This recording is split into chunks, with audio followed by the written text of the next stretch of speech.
Alors bonjour, je me nomme Grégory Desbeaux-Mackenzie et je vais continuer la deuxième partie de l'oral sur le cyberterrorisme pour faire suite à ce que Florence vous a déjà introduit. Donc, je vais poursuivre l'oral en commençant à parler de l'espionnage. Donc d'abord, qu'est-ce que ça fait un espiogiciel?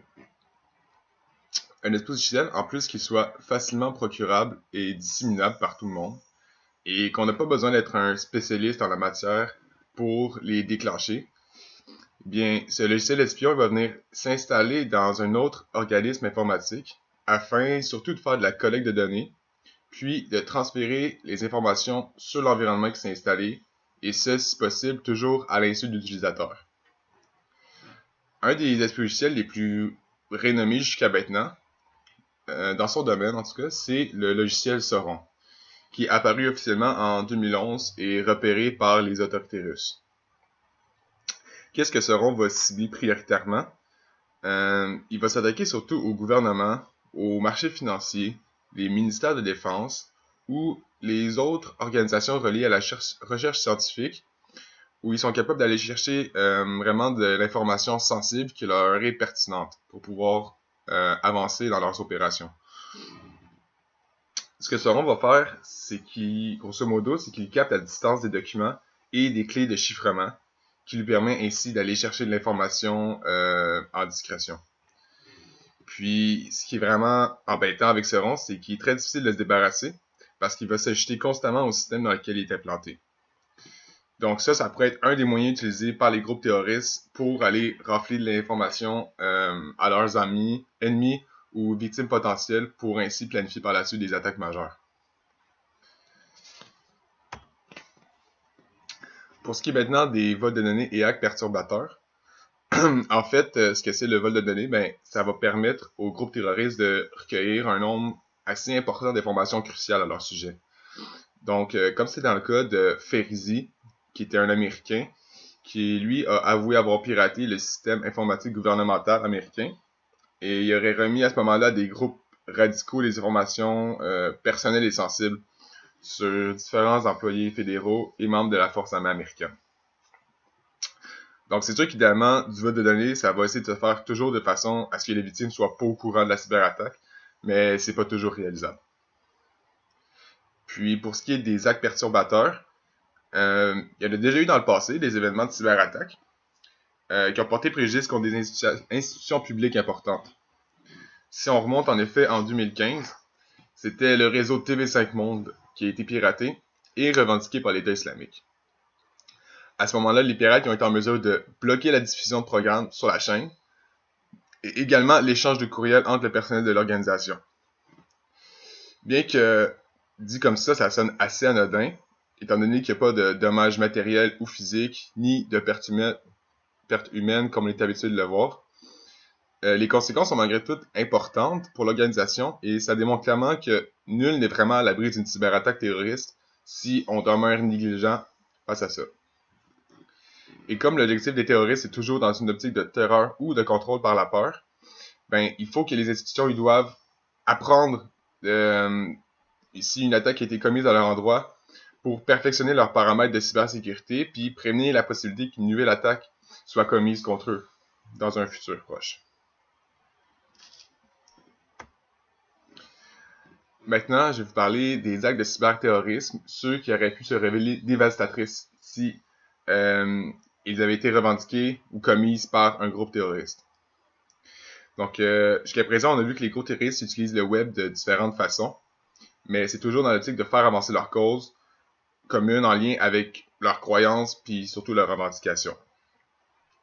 Donc, je vais vous présenter ici deux cas de cyberattaque qui auraient pu être très néfastes pour les institutions vandalisées si, justement, il avait été réalisé par des groupes terroristes. La première cyberattaque, elle se déroule en 2007 et elle a été pilotée par des hackers russes qui ont déclenché une paralysie complète des réseaux publics, médiatiques et bancaires de l'Estonie. Donc, juste comme ça, on peut s'imaginer les répercussions catastrophiques que ça aurait pu avoir si ça avait été jumelé simultanément avec une attaque à la bombe, par exemple.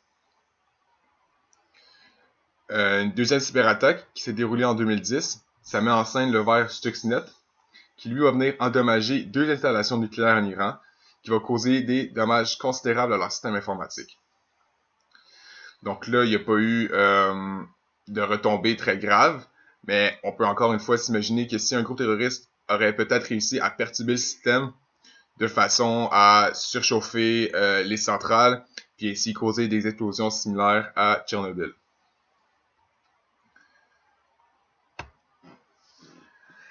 Maintenant, je vais aborder plus des actes de cyberterrorisme qui restent à prévoir dans le futur, donc qui ne sont pas encore réalisés.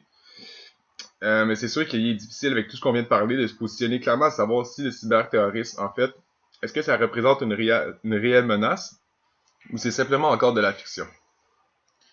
En fait, depuis l'attaque du 11 septembre, le gouvernement Bush il va déployer une campagne de peur face aux menaces du futur, soit des attaques apocalyptiques du genre guerre nucléaire, attaques chimiques ou biologiques, et finalement du cyberterrorisme. Jusqu'à maintenant encore, il n'y a aucune réelle cyberattaque qui a été menée par un groupe terroriste et qui a visé une institution gouvernementale ou critique de la société, occidentale en tout cas. C'est certain qu'avec les avancées technologiques, puis tout porte à croire que le cyberterrorisme, c'est une menace tangible et terrifiante, puisque tout ce qu'on fait aujourd'hui est en lien direct ou indirect avec un système informatique. Donc les experts en cybersécurité, ils ont tout de même proposé des scénarios catastrophes pour que les organisations évaluent tout de même leur capacité à réagir si ils étaient victimes d'une cyberattaque, comment elles seraient prêtes à réagir face à ça. En premier lieu, on se rappelle tous du film notable War Games, où un hacker est responsable du déclenchement d'une guerre nucléaire. Bien que ce scénario a réellement été vérifié pour s'assurer qu'en aucun cas un hacker aurait moyen de faire cela. Et effectivement, toutes les informations militaires classées hautement confidentielles ne sont jamais reliées à un réseau Internet. Donc, ce serait impossible pour un hacker de s'infiltrer dans le système et d'en prendre le contrôle. Et également, le président lui-même possède un code d'activation que seul lui connaît si il est dans une situation où il n'a pas le choix de déclencher une arme nucléaire. Mais c'est le président lui-même qui va donner le dernier mot pour pouvoir l'envoyer. En deuxième lieu, beaucoup craignaient qu'un groupe terroriste lance une cyberattaque contre le système informatique qui régit le flux de trafic aérien, et ce, dans un but de causer d'innombrables collisions entre des avions à travers la planète. Dans le même ordre d'idée, ce scénario est impossible, car le facteur humain est beaucoup trop impliqué dans la gestion du trafic aérien. Alors même si un pirate s'infiltrerait pour fausser des données ou, par exemple, changer une trajectoire d'un avion, les professionnels en fonction, ils sont capables de voir l'information erronée et réagir en conséquence.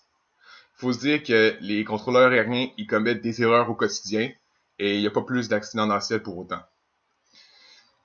Parce qu'une collision entre deux aéronefs, ça découlerait d'une succession spectaculaire d'erreurs ou de négligences commises par une série de professionnels. Donc c'est hautement pas réalisable. En dernier lieu, les instances privées de services publics, eux, ils seraient plus vulnérables à une cyberattaque menée par un groupe terroriste. Mais encore là, ça demeure extrêmement difficile. Étant donné que même si ces instances n'ont pas droit au même niveau de cybersécurité que les instances gouvernementales, ils ont en place des procédures qui viendraient contrer assez rapidement une cyberattaque. Par exemple, si des terroristes visent à pirater un barrage hydroélectrique pour en causer un débordement, disons, et engloutir une ville sous des eaux, bien, même s'ils réussissent à s'infiltrer dans le système informatique, une fois à l'intérieur, c'est extrêmement difficile de causer de réels dommages.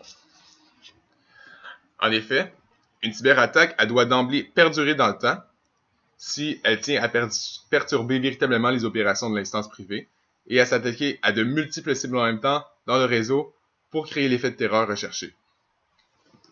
Autrement dit, les infrastructures sont tellement habituées à être confrontées à des arrêts de service de leur système qu'une cyberattaque, ça deviendrait aussi banal qu'un arrêt de service causé, par exemple, par une tornade isolée.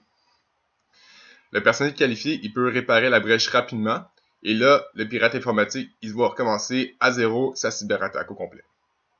C'est pourquoi, comme on l'a déjà mentionné précédemment, une cyberattaque, elle doit être jumelée simultanément à une attaque physique pour avoir les répercussions optimales sur notre société.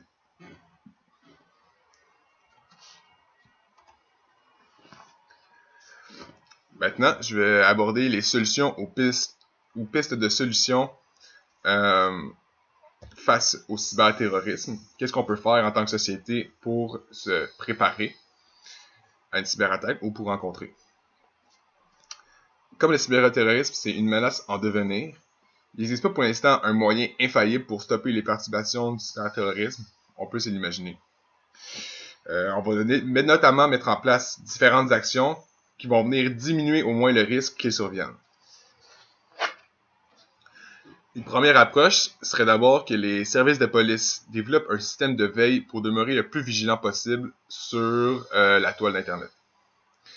En ce sens, on va donc cibler des sites de partage d'informations sur le terrorisme ou des cyberattaques ou le cyberterrorisme. Par exemple, surtout sur le dark web ou encore d'autres plateformes sociales où est-ce que des djihadistes ou des membres de groupes terroristes vont pouvoir discuter et partager de ça. Puis on va maintenir une vigie qui filtrerait toute l'information et qui serait ensuite analysée par des experts. Ceux qu'on appelle les patrouilles du net, ils feraient des recherches automatisées sur les réseaux sociaux afin de suivre de plus près des individus qui sembleraient se radicaliser. Ensuite de ça, dû à l'aspect, je dirais, international et sans limite pratiquement du cyberterrorisme, il est toujours idéal de se trouver des partenaires pertinents afin de contrer cette menace, et ainsi favoriser la coopération internationale. Toutes les entités du monde ils sont sujets à être victimes du cyberterrorisme. Donc, il est donc de notre responsabilité de développer une structure de renseignement qui permettrait au moins la détection rapide et efficace d'une cyberattaque qui se préparait contre, que ce soit contre un de nos partenaires ou contre nous-mêmes. Ensuite de ça, il va de soi que de faire un suivi régulier de leur système informatique et de réaliser des audits annuels. Et ça, je parle au nom de toutes les organisations importantes, puis qui viendraient, eux, corriger les vulnérabilités. C'est de base un des moyens les plus efficaces et concrets de prévention pour toutes les organisations. Finalement, la formation des policiers au niveau des lois s'appliquant au terrorisme est une approche de prévention très prisée. Et également de former une équipe de policiers spécialistes en technologie ou en informatique. De là aussi, c'est une piste de solution super intéressante pour un service de police. Il faut qu'on donne les connaissances aux policiers pour qu'ils puissent être vigilants et puissent requérir les renseignements pertinents à la prévention du cyberterrorisme. Donc, dans ce sens-là, ça serait de faire des séances de formation et de formation sur des signes de radicalisation pour pouvoir faire des focus plus approfondis sur des individus qui sembleraient se radicaliser.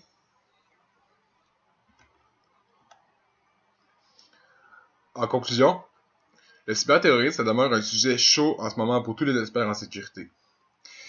Par contre, la communauté scientifique est présentement assez générale en affirmant que le cyberterrorisme, c'est pas une menace réelle à la sécurité nationale, puisque les attaques à la bombe sont encore hautement dommageables et efficaces. Et ils ont plus de ressources pour faire ce type d'attaque. Aussi, les infrastructures gouvernementales et privées sont assez bien protégées en ce moment pour qu'une cyberattaque ne soit pas réellement réussie. Par contre, les progrès technologiques et l'intérêt certain que ces groupes radicaux développent pour le piratage informatique démontrent que ces derniers vont peut-être un jour avoir les capacités et l'expertise nécessaires pour mener une cyberattaque d'envergure contre une de nos institutions.